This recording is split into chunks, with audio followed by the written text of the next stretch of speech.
basic principles, prinsip-prinsip dasarnya law of attraction itu di catatan saya secara umum ada 4. Yang pertama, apa yang engkau pikirkan, itulah yang engkau dapatkan.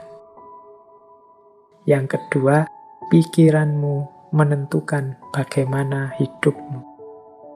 Yang ketiga, pikiran yang positif akan mendatangkan kehidupan yang positif. Dan yang keempat, pikiran yang negatif akan mendatangkan kehidupan yang juga negatif. Berarti law of attraction ini pertama-tama menyarankan kita untuk memperhatikan apa yang ada di pikiran kita. Isinya apa saja? Apakah isinya hal-hal yang positif ataukah isinya hal-hal yang negatif? Kalau isinya hal-hal yang positif, insya Allah hidup kita juga akan berwujud positif. Kalau isinya hal-hal yang negatif, ya wajahnya hidup kita adalah hidup yang negatif. Nah, ini masing-masing kita yang bisa ngerti. Coba ditengok deh. Atau mungkin manifestasi pikiran kita hari ini mungkin di status-status yang kita buat. Obrolan-obrolan dengan teman-teman kita hari ini. Coba kita muhasabahi, kita refleksi. Banyak positifnya atau banyak negatifnya. Makanya agama itu menyuruh kita serba husnudzon. Jangan suudzon. Husnudzon itu berarti mengisi pikiran dengan yang positif-positif. Maka hidup kita warnanya juga sesuai isi pikiran kita. Karena husnudzon, ya hidupnya jadi husn. Husn baik. Kebalikannya kalau suudzon, hidupnya juga akan termanifestasi jadi su. Pikirannya jelek, terus pikirannya negatif, terus curiga, terus. Ya sudah, hidupmu adalah hidup yang warnanya penuh kecurigaan. Hidup penuh kecurigaan itu kan hidup yang gelisah.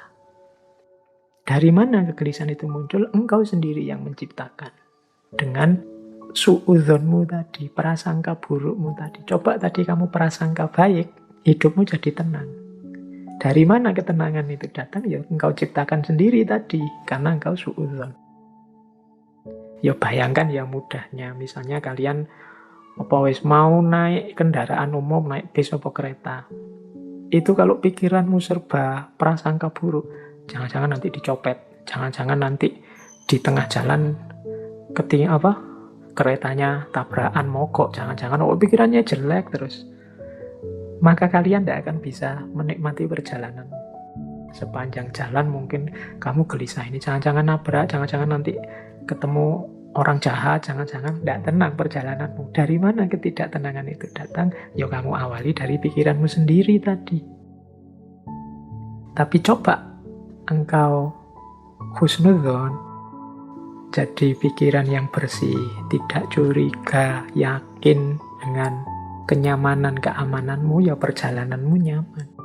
Tadi kalau di rumus teori vibrasi tadi, ya kenyamanan, keamananmu akan menarik sekelilingmu, frekuensinya juga jadi nyaman, jadi aman. Tapi kecurigaan, kegelisahanmu juga akan melahirkan kecurigaan, kegelisahan di sekelilingmu. Hidupnya jadi tidak nyaman. Nah ini basic prinsipnya, mudahnya penjelasannya begitu. Jadi kalau kita isinya negatif-negatif saja, ya energi negatif yang kita tarik dalam hidup. Pandemi ini kan melahirkan jutaan gagasan negatif. Mungkin lebih dari itu, saya sebutnya jutaan, jangan-jangan puluhan juta atau ratusan juta seluruh dunia. Bayangkan energi negatif yang lahir dari jutaan pikiran yang negatif. Sakitnya sama. Tapi kalau kita hadapi dengan optimis atau dengan pesimis, itu kan kesannya, rasanya beda. Itu the law of attraction. Semakin negatif isi pikiran kita, ya semakin keruh hidup kita. Asalnya ya kita sendiri yang mengundang kekeruhan itu. Makanya ada quotes dari Napoleon Hill. Napoleon Hill ini juga tokoh spiritualis yang sering juga menulis buku-buku coraknya self-improvement atau self-help. Dia bilang begini, Keep your mind fixed on what you want in life, not on what you don't want. Ini beliau ngasih tips. Simpanlah di kepalamu, isi saja dengan apa yang engkau inginkan, bukan apa yang tidak engkau inginkan. Contohnya misalnya tadi ya, mau naik kendaraan umum, kereta atau pesawat. Niatnya apa? Saya naik pesawat semoga aman. Ini lebih positif daripada saya niat naik pesawat semoga tidak tabrakan. Nah, ini kata-kata tidak tabrakan ini oleh Napoleon Hill disebut negatif.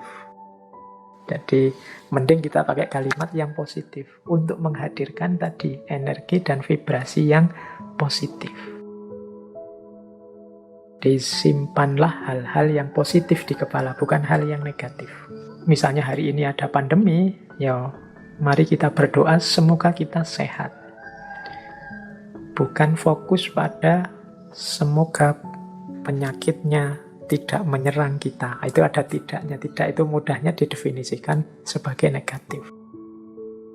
Nah, negatif-negatif ini ya akan berkumpul energinya di sekeliling kita. Jadi lebih baik menggunakan kalimat yang positif. Insya Allah Indonesia akan berhasil mengatasi pandemi ini. Insya Allah upaya yang dilakukan pemerintah akan sukses. Nah, ini menghindari kalimat-kalimat yang negatif. Jangan-jangan meskipun sudah begini masih belum sukses. Jangan-jangan itu kalimat-kalimat kekhawatiran, kalimat-kalimat negatif akan berpengaruh.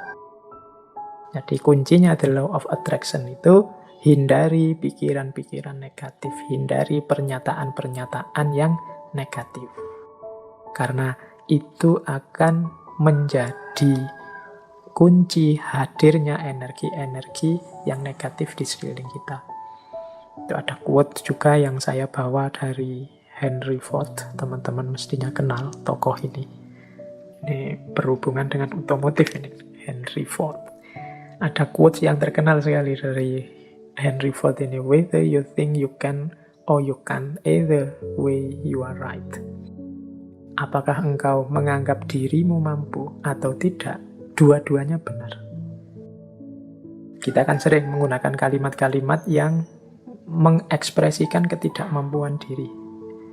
Aku ndak bisa baca loh, aku ndak cakep loh, aku ndak bisa ngomong di depan publik loh, aku ndak bisa menari, aku ndak bisa berenang, aku ndak bisa menyanyi. Ya sudah, karena kita sendiri deklarasi kita ndak bisa, ya akhirnya ya kita memang ndak bisa. Padahal kalau mau kita bisa kok. Saya ndak bisa Pak ngomong di depan orang banyak. Jadi ya iso. Cuma karena sudah merasa ndak bisa, ya selesai dengan ketidakbisaanmu. Saya ndak bisa Pak kalau harus menyanyi itu. Saya menyanyi itu trauma sekali. Mungkin ya bisa. Kalau kamu mau belajar tetap bisa. Semua orang mungkin ya bisa nyanyi. Cuma ya karena ndak mau saja, akhirnya ya memang ndak bisa beneran. Wah, matematika itu saya ndak bisa Pak. Wah, filsafat itu apalagi Pak. Puyeng saya ndak bisa. Ya sudah, engkau menganggap tidak bisa, ya engkau tidak bisa. Kalau kamu percaya engkau bisa, pasti engkau juga bisa. Jadi whether you think you can or you can't, either way you are right. Kamu anggap dirimu bisa, ya benar. Kamu anggap dirimu tidak bisa, ya benar. Karena tadi terlanjur kamu anggap dirimu tidak bisa, ya sudah, berarti kamu memang tidak bisa. Padahal sebenarnya kalau kamu sadar bahwa engkau bisa, ya sebenarnya engkau bisa. Saya matematika tidak bisa, Pak. Sebenarnya ya engkau bisa, tapi engkau menolak untuk bisa saja. Oke, jadi ini contoh bagaimana pikiranmu menentukan hidupmu. Karena tadi kamu sudah merasa tidak bisa, ya wes, memang akhirnya engkau tidak bisa beneran dalam kenyataannya. Karena engkau merasa tidak mampu filsafat, tidak mampu matematika, ya sudah, berarti titik di situ memang kalian tidak bisa dan tidak mampu. Padahal kalau kalian mau, ya tetap mampu. Ini Henry Ford. Makanya menurut saya gunakan kalimat-kalimat yang lebih positif. Apalagi teman-teman ini yang guru ya, yang punya murid, punya anak didik. Entah di level apapun, apalagi yang masih dalam upaya pembentukan SD, SMP, TK, PAUD. Ini kan hindari kalimat-kalimat yang negatif.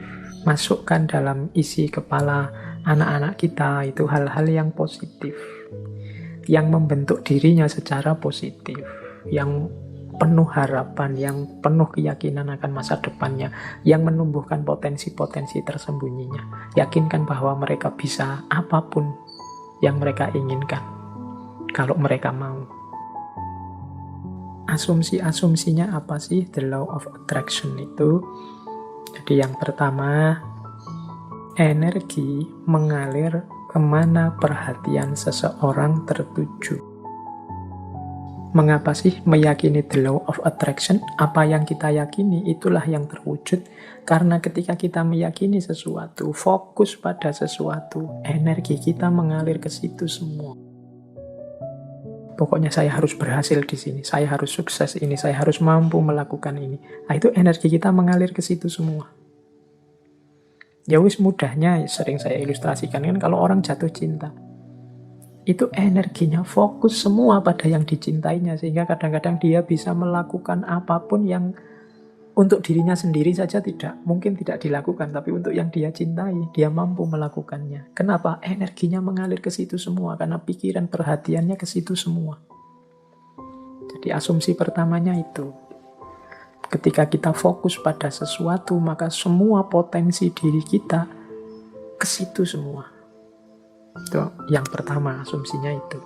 Yang kedua, alam semesta ini, ya di situ kalimatnya penuh dengan kelimpahan untuk manusia. Maksudnya apa? Alam semesta ini, segala fasilitas kelebihan yang ada di dalamnya oleh Allah itu diciptakan untuk manusia, dalam tanda petik untuk melayani manusia.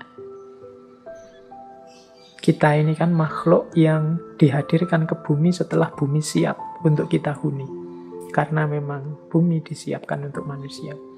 Maka apapun sebenarnya yang kita inginkan, yang kita harapkan dalam hidup ini pasti difasilitasi oleh alam semesta sekeliling kita. Tinggal kita mau atau tidak. Nah, itu asumsi kedua. Berarti kuncinya ada pada keinginan dirinya manusia. Asumsi yang kedua, mengapa kok pikiran kita nanti yang menjadi kunci. Yang ketiga, kemampuan atau potensi manusia itu sangat jauh lebih besar, jauh lebih luas daripada yang kita sadari saat ini. Jadi kayak kita merasa, Pak, filsafat itu mentok, saya Pak enggak paham. Enggak, kamu kurang serius menggali potensimu saja. Kalau kamu mau bisa. Pak, bahasa Inggris itu Pak, wah puyeng saya Pak. Matematika itu Pak, enggak. Kamu bisa sebenarnya, cuma kamu kesusu berhenti saja. Kemampuan atau potensimu enggak terbatas itu. Allah memberimu potensi yang luar biasa. Harusnya engkau jadi orang yang luar biasa. Harusnya setiap orang kalau mau dia bisa jadi luar biasa. Kemampuan dan potensimu cukup untuk apapun yang engkau cita-citakan, engkau inginkan. Itu asumsi ketiga. Asumsi keempat. Hidup ini, tujuan dan isinya tergantung pada keputusanmu sebagai manusia. Jadi kita ini, kalau bahasanya agama, kita ini khalifahnya. Wajahnya hidup ini tergantung kita. Termasuk hidup kita ini ingin jadi apa, ingin seperti apa. Kuncinya di kita sendiri. Dan pilihan-pilihan hidup itu tidak terbatas. Pak saya ini anak desa, bapak saya cuma tani, berarti ya cita-cita paling tinggi paling saya bisa itu. Enggak ya, kalau kamu matok serendah itu cita-citamu ya enggak jauh-jauh dari situ. Panjang setinggi mungkin. Pilihan banyak, enggak terbatas. Wawasanmu harus luas. Jadi pilihan hidup itu banyak, silahkan engkau pilih. Kuncinya ada pada dirimu sendiri. Engkaulah yang menciptakan kehidupanmu. Jadi rentetan asumsi ini, energi itu mengalir, fokusmu kemana tertuju. Kalau engkau fokus hanya pada hal-hal itu yang sepele-sepele, yang biasa-biasa saja, ya hidupmu akan terbentuk secara sepele dan biasa-biasa saja. Tapi kalau engkau fokus pada hal-hal besar yang luar biasa, ya hidupmu akan terbentuk secara luar biasa. Jangan takut, alam semesta pasti menyediakan semua fasilitas yang engkau butuhkan. Kuncinya hanya ada pada dirimu. Mau atau tidak, siap menggali kemampuanmu sendiri atau tidak, berani memilih, memutuskan atau tidak. Apapun yang engkau putuskan, engkau pasti mampu mewujudkan dan alam semesta akan membantumu dan energimu akan fokus ke sana untuk melahirkannya. Ini asumsi-asumsinya dari the law of attraction.